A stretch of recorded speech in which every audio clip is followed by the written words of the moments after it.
Hello there, and welcome to Dr. Teach Me to Parent. Glad you're joining us again today as we have a great program for you as we look at the topic of training kids in the home to be leaders. Leadership training in the home. And the quote that puts this into perspective is there on the screen for you as home is where leadership is learned. Parents are the teachers. And really what that kind of brings us to the topic that, leadership isn't just something that emerges.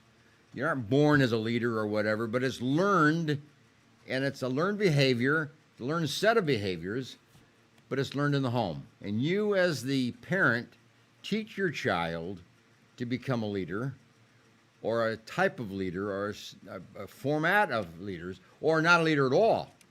And to guide us in our discussion today, we have Dr. Richard Kriegbaum, who is the past president of the Fresno Pacific University. In fact, you were president twice. Yes, I was. I think when you left presidency one time, you either got lonely and went back, or they got lonely and they invited you back. But anyway, you had two experiences as being president of Fresno Pacific. Yes. And in the process of that, you wrote a book and titled Leadership Prayers. And you just gave me a copy, and I appreciate that, very much. But this book is an important book. We're going to talk about that in just a moment. The prayers of leaders and the types of prayers that leaders, and maybe some ideas that might come from that, for you. So we're going to come back to that in just a moment, and it's a great book, so I appreciate having a copy of that. And also, let me just bring to your attention the course that we have written now entitled Parenting Better. This is an online course for parents to learn to be better parents. And a good book or a good outline and online course for beginning parents and experienced parents and grandparents and those that really want to be in a parenting role but do it better. And it's available through Fresno Pacific University in their online program, and the address is there at the bottom that you can access the course. So I bring that to your attention and welcome you to participate in your own personal training in parenting. Now, let me ask you, Rich, this idea about your book. Come back to that. The idea of prayers of leaders. The question that I have is, do leaders pray more than anybody else? Do they pray differently than anybody else? Or are there prayers just like the garden variety prayers that we all offer, throughout our life? Or do they pray at specific times and not other times? I mean, did you get any feel for that as you were thinking of leadership and prayers and putting that together? Yes. I don't know that leaders in their leadership roles during their times of leadership pray necessarily more. I think the fact of experiencing or being in a leadership role does create a particular focus for your prayers because you are so often praying for other people. I see. So type of prayer, yeah. For other situations. Yeah. And it is the essence of leadership that you live making a lot of mistakes. Allan, that's just what leadership requires you to be able to do. And live with that and tolerate that. And that affects your prayer life also when you know there's no perfection in what I'm doing. When you're seeking to do God's will in God's kingdom, you have to accept that if you're going to get anything done, you have to deal with imperfection, your own to start with. And I think that does frame your prayers. I see.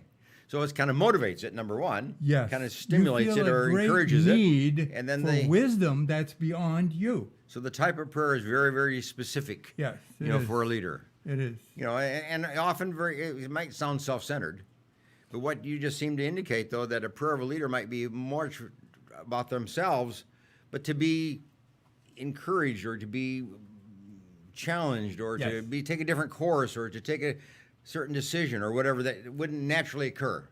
Most of us tend to pray about our own personal situation. Leaders pray about a situation that affects a whole lot of other people.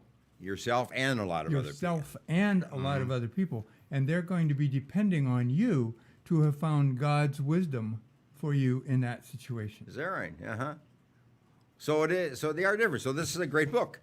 So if you are a leader, and if you have any form of leadership opportunity or position in the community or in your church or wherever, but you are a parent, so therefore you're a leader, this is a book that might be very helpful to you and give you some kind of structure and some kind of guidance in terms of how you pray.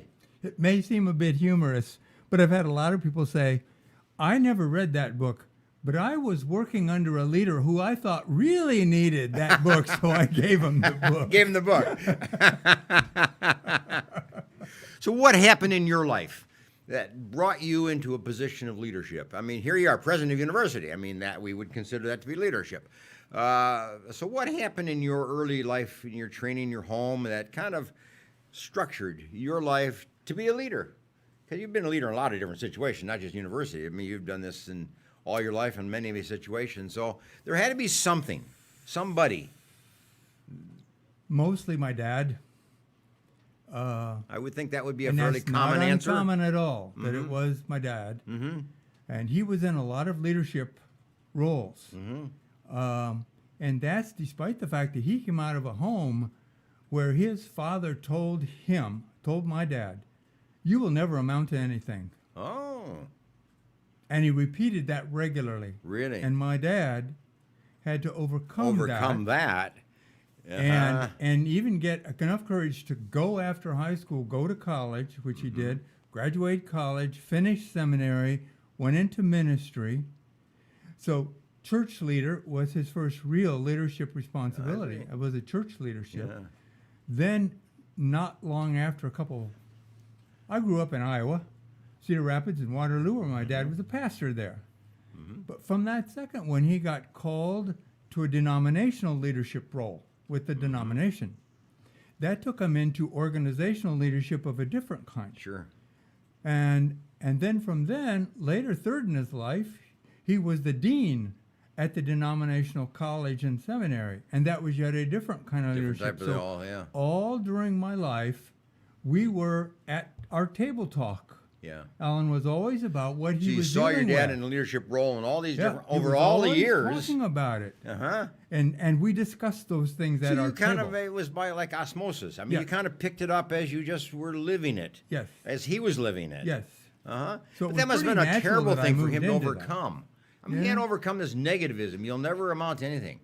I mean, You we know? might say, okay, we can joke about that and say that was negative motivation, but I was a beneficiary of that, so were my brother and sister.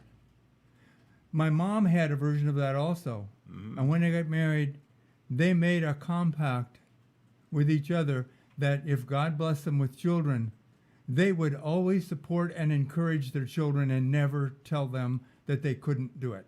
do the opposite of what. Do the opposite. what your But dad they had to experienced, yeah. overcome that negativity, and Yeah. they did that. They always encouraged us, always told us, you can do this. So that's sort of... Did that ever come into your mind, though? Did that ever kind of filter into your mind a little bit every once in a while that, maybe I can't do this? Maybe I'm not capable. All Maybe the I really time. don't have that ability. all the time, Alan. Of course. I mean, that's a natural thought once in a while, but Yeah. but because your dad was kind of trained in that idea to Yes. start with, you had to overcome it. I wonder if that almost filtered into your life a little bit too. My dad spent his entire working career overcoming that nagging voice inside of him that was telling him, you can't do this. He worked There you so are. hard to make sure that I didn't have that, that when that voice would rise in me, he had by model and by principle, he had taught me. That is the voice of someone who is trying to not do God's will. Yeah. Don't listen to that. Yeah. God is calling Kind of you. have a phrase of that kind of. That's the devil speaking. That's exactly what it came Yeah. across as. So don't listen to that. Yeah. And I watched my dad through his whole career struggle to overcome that in his own life, and he did, but it always nagged at him. I think and so. my brother and sister think and so. I do not have that. Those early experiences are very profound. I think it proves a parent can undo the negativity in their life, and they can do it better at the next generation. But deliberately, you got They to have plan to to work do it. at You it. have to kind of do. He was very determine. aware of it, Uh-huh. and so was my mom, and they worked together to overcome that and not let that happen to their kids. But it's in there. Yes. But it's just there, and you have to. It's a battle all your life. Yep. It's interesting that you saw that in your dad, and then how that influenced you. Yes. You know, to not walk that path. Yes. But it's there, isn't it? It's like a family trait, like a family mark. That sometimes you just have to make sure you ignore or overcome or. I remember a very specific event because you asked about this a little bit ago. I was strong-willed and always wanted to win at everything. Mm-hmm. That's also not unusual in people who end up going into leadership. That's right. But I tended to lose my temper when I didn't get my way, when I didn't win. When you didn't win. Mm-hmm. And I remember one specific time on a weekend afternoon. It had been a pickup little football game with kids in the neighborhood, and it didn't go my way. And I was literally on the ground having a tantrum as a 10-year-old. Mm-hmm. And my dad came up to me I've seen that. and tried to get me to stop. Mm-hmm. And I foolishly said, well, Dad, you lose your temper sometimes. And there was a pause. And he said, you're right, son, I do. I'm going to change, and you need to also. Wow. And he That was did, profound. Alan. That was a profound moment. It was, I have never That came out of a forgotten that 10-year-old moment. mouth, huh? I mean, He just- was humble enough to say, you're right. Yeah. He didn't whip me or anything for being disrespectful. Sure. He said, you're right. I'm going to change, but you need to also. You know, that was your first mark of leadership. Yes. Right there. When, Look, when yes. you led your father to a different path. Yes. So that was And- that was your real first step of leadership. Yes. You may didn't know it. Yes. You didn't It think really about was. it that way, but it had that effect, didn't it? And I have talked to a lot of people in leadership. They can remember as a child Yeah. when that started to happen in their lives. That's right. There's always an incident. Yeah. Often an incident. There's an incident of some kind of a trauma, you know, some kind of upset. I mean, Yes. it isn't just kind of a flow of the wind. Yes. There's a marker, Right. and that was your marker. It happens. And then you proceeded. But parents have a key role in how they respond to that. Well, that's my Alan. point.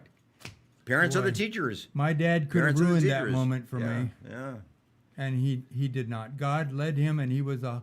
he You know, was often a humble parent doesn't person. really know that they're teaching a kid something at the point in time. Right. Maybe that's not their purpose or their intent, but That's right. something they say, something they do has that impact, and it Yep. leads to a leadership thought pattern or Exactly. behavior pattern in their children.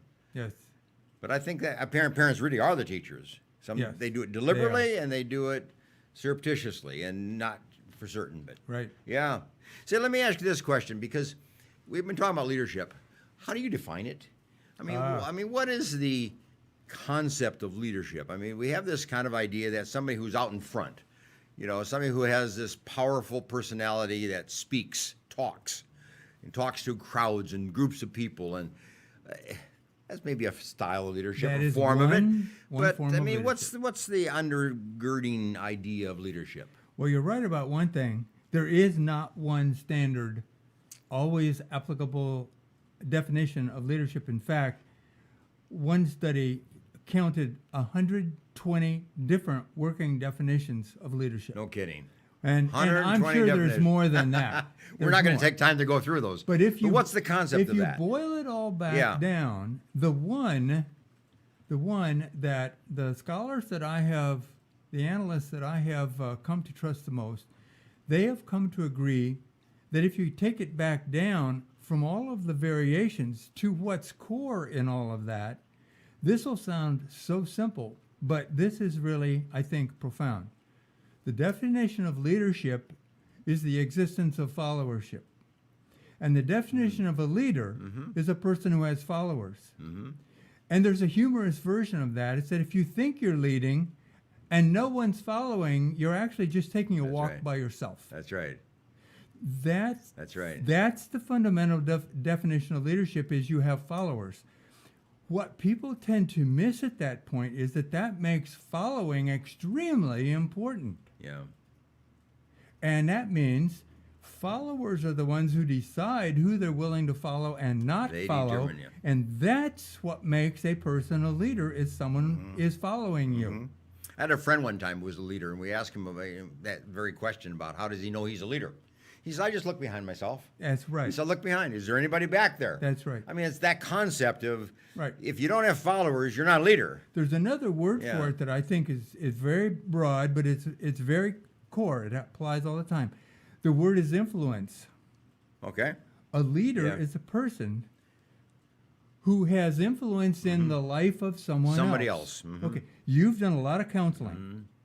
You can only counsel a person who is willing to let you have influence in their lives. If they shut you off from Then that, you're dead. Yeah. Nothing's going to yeah, happen, right? Yeah, right. You may have a conversation, But that interaction, makes but you nothing. a leader in their nothing. life. But it's the follower's decision to let a person have influence. Now, alongside influence is often the word power. And that's another form of leadership. It is leadership. It's not in most cases the preferred, but there are situations where power is also how a person leads. But power turns out to be a form of influence in a person's life. Sure it is. But doesn't powerful leaders start with bully behavior? Yes. I mean that might Yes. look like bully behavior Often. as a young child. I mean, maybe these bully kids, what they're doing is really leading, but in a very negative, hurtful, aggressive way. But And there's an that's- undercurrent of it. They're providing some influence on somebody That's else. a key point. Leadership is not inherently good or bad. That's my point. It can be either one. That's what I'm wondering. Yeah. Leadership Yeah. can be either noble or evil. It can be either health-making or toxic. There are books that have come out of the followership literature Yes. about what makes toxic leaders attractive. And there's good research on There exactly what causes that to happen. And we have a host of toxic leaders in our Way world. In our more- world, I mean, but- at all levels: church, the politics, the school But teachers. that only happens on down the Alan, line. when a person decides they will follow that toxic leader. Yeah, You cannot be a leader without followers, and every leader has to have followers who approve of and support that person. do you think It's that, a terrible Do you concept, think but it's leaders, true. though, kind of influence the way the followers behave, or is it the other way around? Do you think the followers kind of influence the leader to become toxic or to become more toxic? They find each other. I'm wondering if there's kind of interaction, a They play there. find Yeah, each other. And a toxic follower, a follower who is willing to support a toxic behavior. a toxic leader, is getting something from that toxic leader that they value more than all the other things. And we see that in politics a lot. Oh, yes. Alan. Political leadership is often somebody wants something particular. We call them special interests. It's a nice word for you. I want something for me. That's right. And if you'll give that to me, Yeah. then I'll put up with a lot of really bad stuff in you because you're going to give me the one thing I want. That does not produce the greatest kind of leadership for the healthiest kind of organization. No. But it But does it happens a lot. But it happens. In fact, there's a research study showing that of the presidents that have Yes. come down over the years, and good, bad, and whatever, Yeah. have had a general pattern of narcissism. Yes. Kind of self-centered, Very common. powerful, Yes. very, very strong leaders, opinionated, Yes. one way, my way. That makes a president. Unfortunately, we've had that Yeah. all through the years. You can't say this is one president or another president. They've all been like that. Well, Alan, if it's comforting to parents, I'm going to confess right now that I did a full diagnostic test under a counselor. Sure, And he told me who I was. sure. You won't be surprised that it came out narcissistic histrionic. That's what it does. Leaders are. So, Yeah. and he said, however, he said, those can go in a very toxic direction. Yes. Or those can be transformed and molded and used as strengths to get something good done in the lives of other people. But you are still dealing with that underlying pattern. And you've got to control that. And You've got to be on top of that. And going back to prayers, you pray for the Holy Spirit of God to moderate those bad tendencies and transform them into something good that'll be good in other people's lives. But narcissistic, histrionic, I'm sitting in any kind of room Yeah. and I catch myself saying, what would happen if I had to stand up and speak right now? What would I say? And I'm almost always ready. I don't always stand up. Sure. An unhealthy narcissist will stand up and take over. No matter what. No Yes, matter that's what. Right. That's right. That's right. But But there's control. I mean, it's So- like control leadership. You can force your way upon people. You can lead them into paths of unrighteousness, if you will. Yes. As compared to into paths of righteousness. I mean, you're capable of doing both. I was with a mother recently, and her 1.5-year-old was really acting pretty badly, and she said, "I apologize. This is really a strong-willed child." I said, "God bless it. Yeah. If you are the kind of parent you need to be, Yep. that strong-willed child that's can right. do great things in God's kingdom." There's a lot of evidence of that.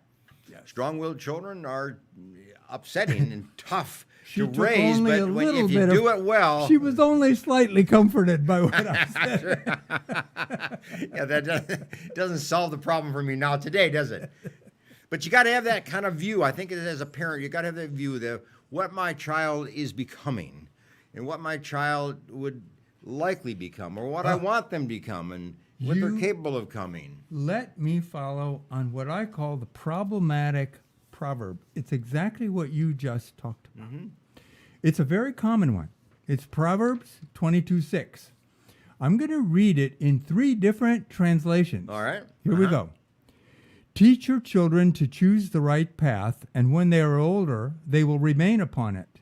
Okay, so the concept there is to teach. Teach. But the promise is, if you get them living a moral life in the beginning, then they will remain that And way. they'll- And the problem is, we've seen a lot of people where that doesn't happen, and so that's a problem. That's a problem. There's another translation tried to get around that. Train a child in the way he should go, and when he is old, he will not turn from it. Okay, so the concept there is not teaching, but training. But training. So you've It's a whole mentored, different- you walked alongside, but it's in the way he should go. Now, that way he should go, I think, is key language. There's a third one, the Message. That second one was NIV. The third one is from the Message.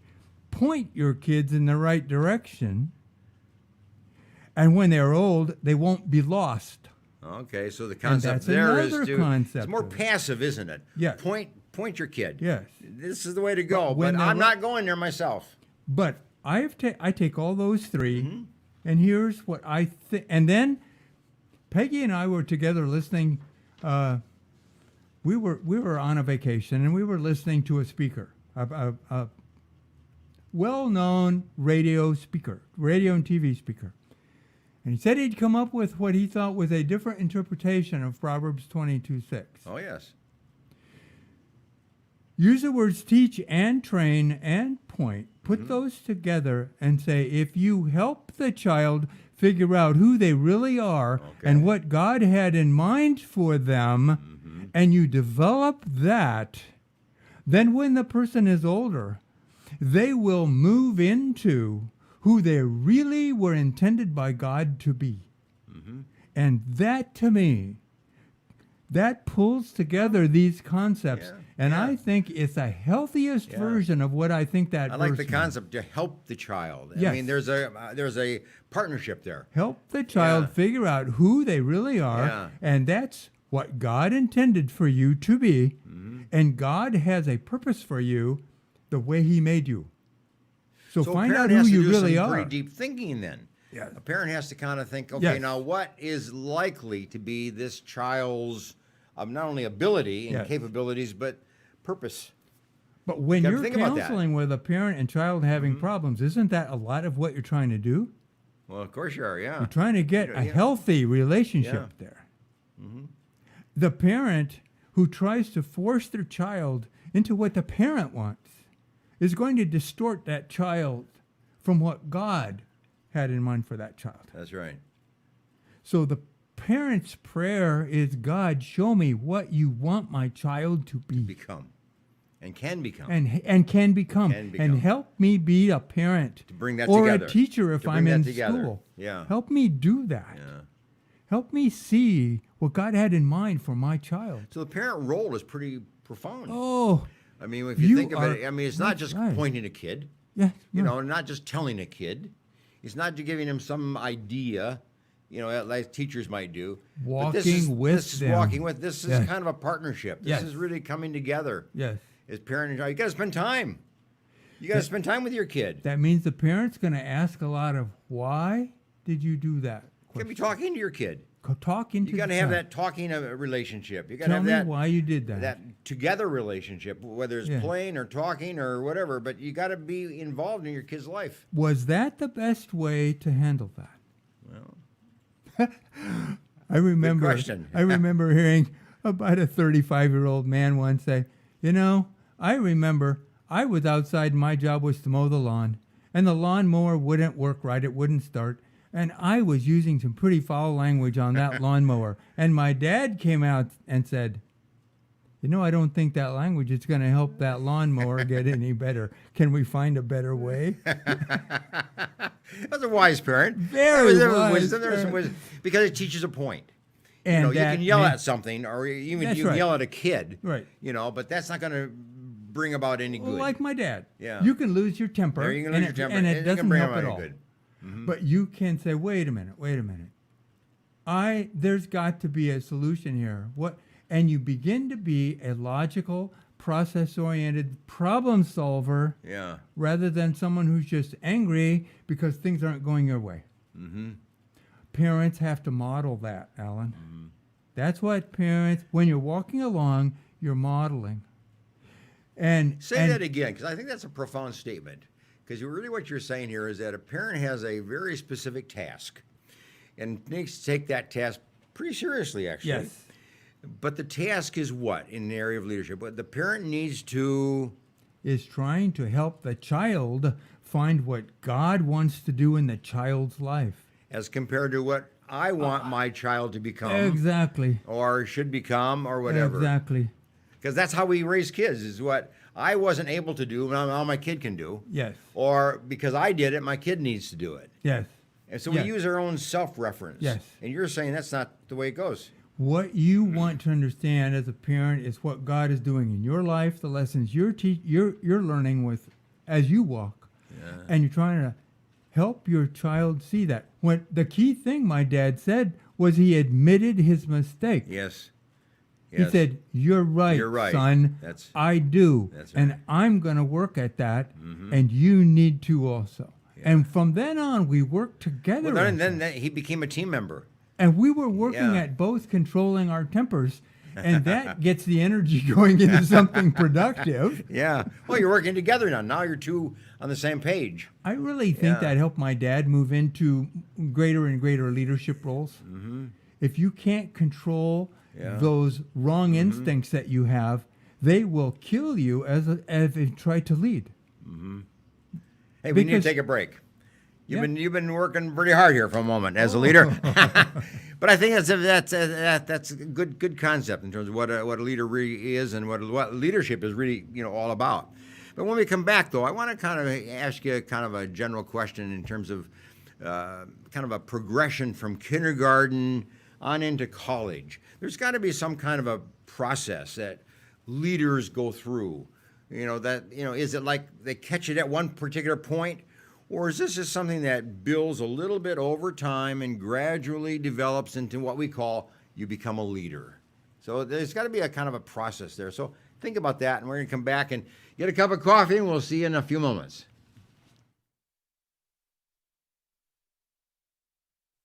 The Green Gables Care Home is a 24-hour assisted living facility for the elderly located in Clovis, California, offering spacious private and semi-private rooms which are wheelchair approved, catering to the special person in your life who needs attention and wants to live in a loving home environment. The Green Gables Care Home has assisted living in secured homes for elderly with Alzheimer's, memory loss, and for your loved ones needing assistance with their activities of daily living. Call 559-297-9438 and visit greengablescarehome.com. Sometimes good intentions hurt rather than help.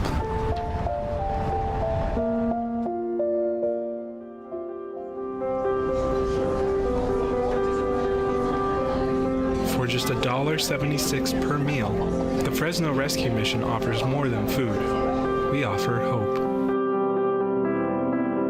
Please donate today. Do you need a locksmith? Layman's Lock and Safe Service and Repair is available for you. 559-228-1805. Gained a lot, learned a lot, and got a lot of love.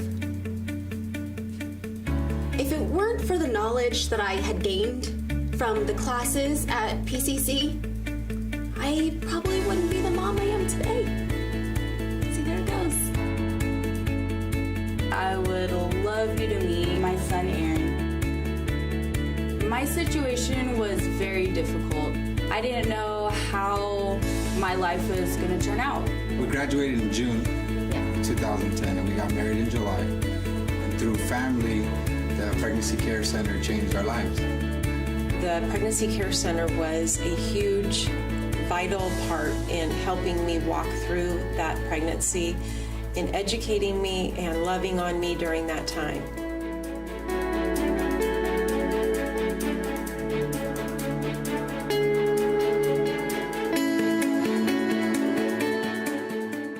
Choosing a Medicare plan can be difficult and frustrating.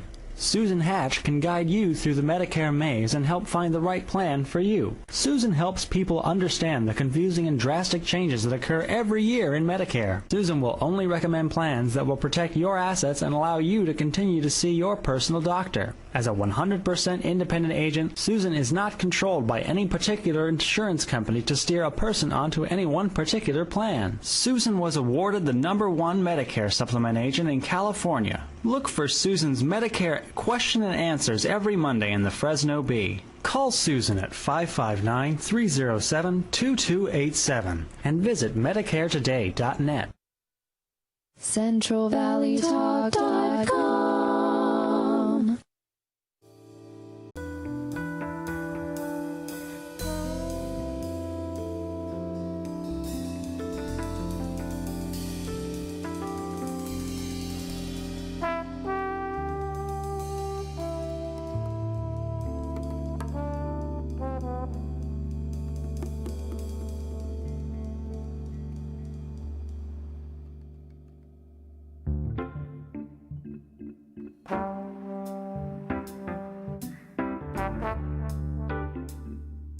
All right, welcome back. I hope you got your cup of coffee, and you're going to join us now for part 2 of our little discussion on leadership training in the home. Dr. Rich Kriegbaum is our discussant today, our guest, and Dr. Kriegbaum is the former president of Fresno Pacific University here in Fresno.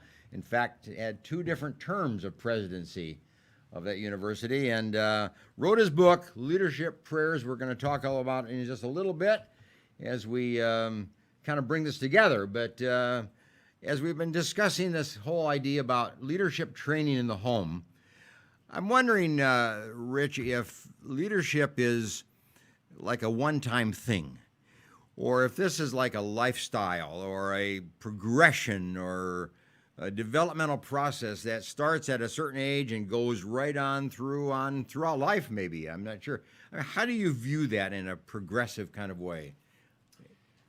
For me, a key distinction is that we often talk about leaders, and we point at someone and say, well, that person's a leader, which means they tend to naturally get selected for leadership in all kinds of situations. Sure. But you are very aware, and you've mentioned it before. There's no natural born leader. That's Leadership right. That's is my point. learned. Yeah. Mm-hmm. It's a set of skills. It's characteristics. Personality is part of it. You lead out of your personality, whatever How your do you personality. use your personality to lead? That's exactly right. That's right. And so in that sense, it's a lifelong process of constantly growing and learning how to play the word I like is the leadership role. It's a role that certain people let you play in their life. That's what roles are, sure. And that's what a role is. Yeah. And that gets away from the idea, this child of mine is a leader, that child's not a leader. No, this one can lead in these situations. That one is probably going to be better leading in that kind of situation. In fact, in the world, we need a lot more followership than we do leadership. Oh, yeah. Oh, sure. By the nature of how God set things up. So my fundamental principle is we're all followers all the time. But we become both, don't we? I We're we followers follow, all the there's times when time. we step forward, we become a leader. Then we become a follower. I mean, isn't it an interactional? We follow all the time, and out of our followership, we are prepared when the moment comes You step up and to accept leadership when it's given to us by the people who are willing to follow us. there you are. And that's a progression. But You that's learn a that over time, I assume, right? lifelong is process. Let me tell you two examples, one from childhood and one from middle life. And they're both about mothers. So this is not a complaint against moms. These just happen to be about two moms. Okay? The first mom was heard and observed picking up her child toward the end of a school year at a very large, well-known pre-kindergarten through kindergarten program at a church. I see. It was an excellent program. Everybody wanted to get into it because it really got the kids ready to go into first grade and go through school. And it was toward the end, and one of the teachers was talking to this mom about her son. And both of these, it happens to be a mom with sons, but and he said, so where's your son going to go to school next year? Oh, he's going to be here next year. You want him to repeat kindergarten? Why? Because I want him to be the biggest, tallest, strongest one, and I want him to learn how to lead all those other kids. Wow. Interesting concept. I'd say that's a pretty unhealthy view of what you're trying to do with your child. You are not trying to raise a child who is going to dominate all the other You're people in your life. teaching your kid to be a bully. You're to be the teaching that strong one child to the be a biggest, baddest- domineering person. We call that the big man on campus kind of That's concept. right. That's right. And to me, and she did that. She held him back a she year. did? She held him back a year because she was determined that her child was going to get used to being bigger and louder and more powerful than all the other kids so that when he was an adult, he would be in charge. Is that right? That's and what that she kid wanted. could have learned all the leadership skills just moving along with his peers and just working within the peer concept of being a leader as compared to being the powerful. She was sending that child on a very unhealthy pathway That's right. into life. That's right. Now, there's another one about a mom. This is from Scripture. This is the mother of James and John. And in Matthew, it says James and John and their mother. You put the Gospels together. Apparently, all three of them were in on this. I see. And in one case, it says the mother went to Jesus. But I easily can see, here's mom coming, and right behind mom are James and John. And we all know the story. She said, when you come into your kingdom, Jesus, I'm asking you to let my son James and my son John be on your right hand and your left hand in seats of position and importance in your kingdom. And what does Jesus say? Not my call. And then he goes on to teach his apostles, don't be like the Romans and the Jewish leaders that you know in your system who want power over people so they can make people do whatever they want them to do. That's right. So In it was fact, a he style said- of leadership that he did not want to have. He said, don't Yeah. be like that. If you want to be first, then you must learn to be a servant of all and go to the foot of the table and be last. And be the follower, so to speak. And you must learn how to follow and choose your leaders carefully. And when you know how to do that well, then others will be able to trust you and they will let you lead. But when Jesus left this earth, and he had taught them everything he knew to teach them. There were 11 people. Later, to add the Apostle Paul would be the new 12th. And on them was going to rest, for now we know 2,000 years, the leadership of his kingdom. He did not say, I will lead you. He said 3 different times, I will walk with you. It's your job to figure out how to do this. It's your job to learn how to follow as I have taught you to follow. Choose each other among you wisely as you choose leaders. Just as I am now, I have chosen you 11, soon to be 12. And he said, I will be your follower. He says, I will walk with you. I will support you. I will help you. He even says, I may even work a few miracles. That's right. But I'm not going to be the leader for this next stretch of time. But he really was a mentor. He said, I'll That's follow teaching. and support That's right. you. That's right. He taught through mentorship. That's I mean, back. That's back. And that's what a parent does. Yes. You walk with the kid. Yes. You don't run ahead and just drag the child behind, but you walk with the child so that there's a teamwork. There's a interactional pattern there. That's right. That's when it's healthy. We are in a leader-centric world. Leaders are the only thing that matters to anybody. I often ask people, have you ever been, or has your church or an organization had a leadership seminar? Oh, yeah. Oh, yeah. Have you ever had a followership seminar to learn how to really follow? No, we don't do that. Not once. Yeah. But followership and those followership skills are the key skills. I'm wondering if there's a third idea here that you just mentioned. We are a leadership culture. That may be true. But we're a power culture. We have combined we lead those. by power. We combine put that those together. We think there's only the only kind of power leadership that matters is Is power. the one that's power most leadership. powerful. Yeah. And So what we you do and it I through are legal talking terms. about- We do it through force. We do it through. Yes. Coercion is my key word. That's for a good it. word. Yeah. They all come under coercion, as opposed to voluntary followership, where the people have decided they are willing to follow your counsel and your leadership. So we've lost that concept of coming along together. It's being still side there. by side. We've really bought into this idea of the most powerful Power. is the one that we go with. That happened, according to many people.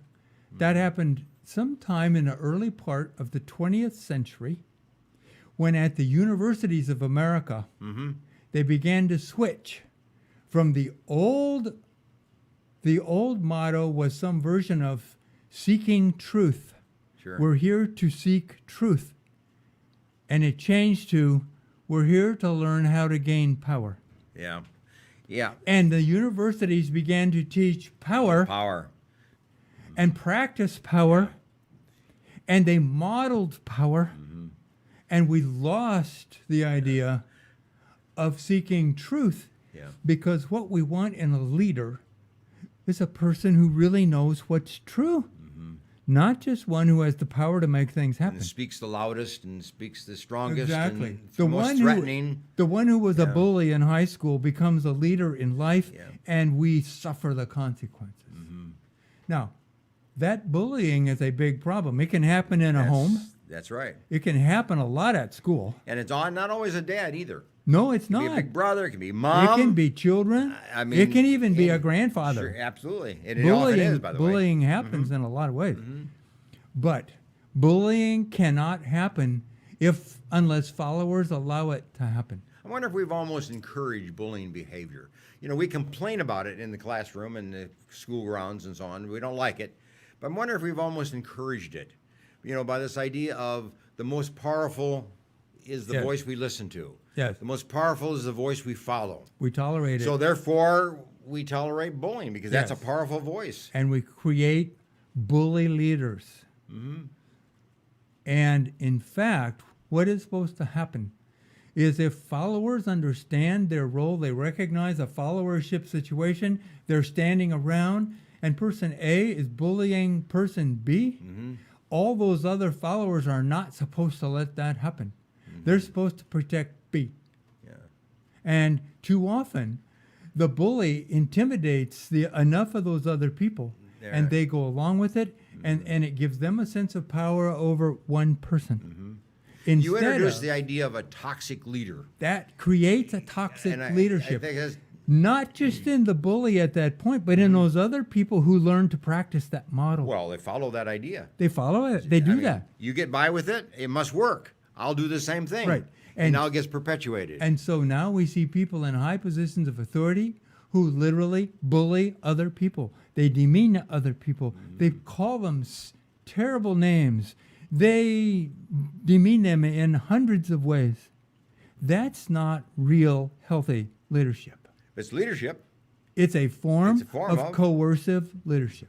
and toxic Toxic. because it's for your own benefit more than the benefit of anybody else. And we see it then in the society. Following that pattern, they start doing that to other people. It was done to me. Yeah. I watched it done to them. Sure. This must be how you get power That's- over people. Put them down, demean them, tell them they're not worth Imitation is a way of learning. anything. Exactly. We learn that way. I Exactly. mean, that's how we follow. That's how we develop our skills. Yeah. We imitate somebody. So if you put somebody up on the pedestal for being a bully of some form, Yeah. then you encourage that behavior. You get more of it. So we see it in organizations, all kinds of organizations, where coercive power, replaces true concern of a leader. And what followers should want in a leader that they would be willing to follow, the central question is, will this person in humility learn, and will this person wisely lead all of us in what's good for all of us? Or does this person just want what they want? That's- And if I can get something from that person, That's right. then I'll go into I'll make a pact with the devil to get what I want. And that's too often what we see now. You know, you introduced an idea here that says this, that a person who becomes a leader, like you, now you're head of an organization, you're a leader, you need to sit back and look at what kind of leader are you? And then look back in terms of, was that the kind of leadership training you got as a child in the home? Is it just an advanced progression of the way that you were trained in the home? Or did you develop that style of leadership later on for some reason? Did some trauma come into your life where you now became the strong or the bully leader or whatever? I was blessed that it happened in both home and church and school. So it's progression. What Yeah. I saw enough examples of was an adult, and this is kind of an extreme example of it, but it's very powerful, where the adult overtly makes a decision and an action in which they become the child's follower. All right. Healthy homes do this a lot. Good teachers do this in the classroom all the time. There's simple examples of it. The youngest child can sometimes be at the bottom of the power Sure. ladder. Sure. But you can find things where you let younger children make decisions, and we are all going to agree to follow that decision. That's right. Not just what the loudest or most aggressive child wants, the parent can say to the child, as my dad said to me, I'm going to, in effect, I'm going to work with you. And you're going to work at your temper, and I'm going to work at mine. But in my home, it was not uncommon for the parents to delegate decisions to a child or to the three kids and say, you three decide. What do you want? That's leadership training. And as mom and dad, we're going to do that. There you are. That's where the parents have placed themselves in the followership role. That's right. And they are teaching the children To take the lead. how to lead. Take the lead. And then among them, the three kids say, well, wait a minute, I want this, I want that. And then the parents help the kids figure out, okay, talk to yourselves. Why does she want this, she wants that, he wants this? Listen to each other, decide what's best. And when you can decide what you want, tell us and we'll follow you. But you can't assume that all three children in a home, with three children, if you will, are going to lead the same way. Right. Or learn to lead the same No, way. they Or won't. should be taught to be Exactly. the same type of leader. Right. I mean, every child has its own Yes. style or structure and Right. personality patterns. And what are really wise parents doing while that process is going on with the kids? Yeah. What are they doing? They're watching. I hope They're so. watching those three kids. They're learning each of the three kids. If need to, as parents, they can support someone who might have the best idea but isn't the loudest. And they can give followership to that person to lead. And the other two children should see and learn from that. But they don't take it over. They make sure that when you delegate, in fact, that is how leaders create more leadership. I remember my own experience in the presidency, and this is a major part of the book that I'm writing right now. I see.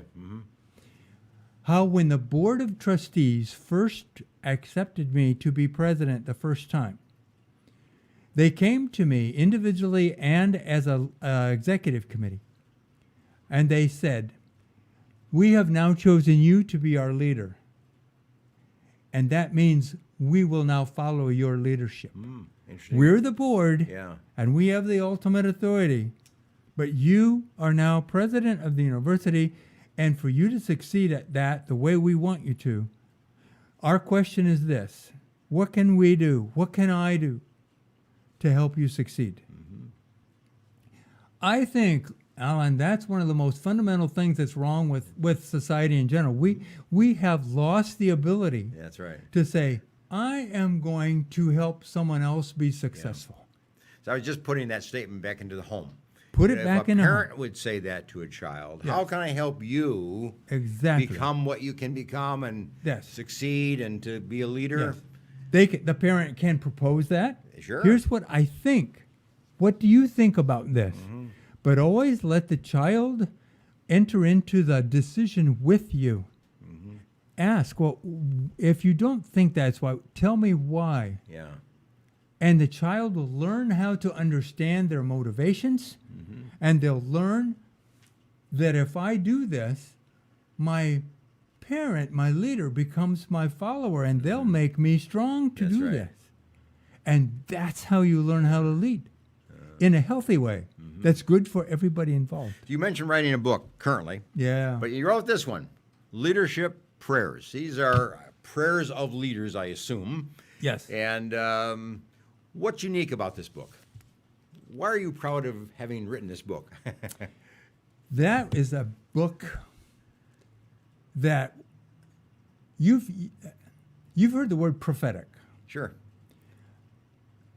We know that a lot of the prophetic literature that's in the Bible, the people who wrote that didn't really know exactly everything that the meaning of everything they were writing. That's true of the book of Revelation. I don't think that John really understood everything he was writing, but he wrote it down. That Leadership Prayers book came about because I was giving a little talk late in the last year of my presidency on leadership.